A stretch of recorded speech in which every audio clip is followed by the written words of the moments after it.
বাবা,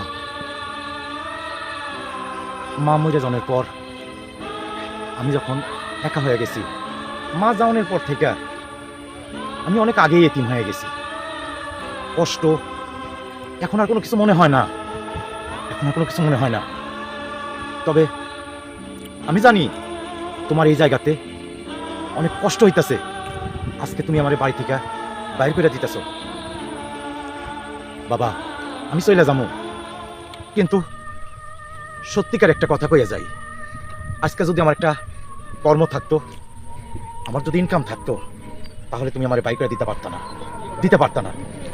তবে এর জন্য দায়ী এদেশের সমাজ ব্যবস্থা। আমার মতো একজন সুশিক্ষিত ছাত্ররে চাকরি দিতে পারে না। সেই দেশে তোমার মতো অসহায় পিতার ৬৮,০০০ গ্রাম বাংলায় আমার মতো রবি প্রতিটা ঘরে ঘরে রয়েছে বেকার হয়ে। চাকরি নাই, বেতন নাই, অবহেলায় এই সকল হতাশগ্রস্ত যুবকরা হাতে কলমের বদলে তুইলা নিচ্ছে অস্ত্র, হয়ে যাইতেছে সন্ত্রাসী। বাবা, তোমার পোলাও একদিন এই সমাজে সুশিক্ষিত হ্যাঁ হয়তো সম্মান অর্জন করবো না, তবে অনেক বড় রংবাজ হইব, রংবাজ।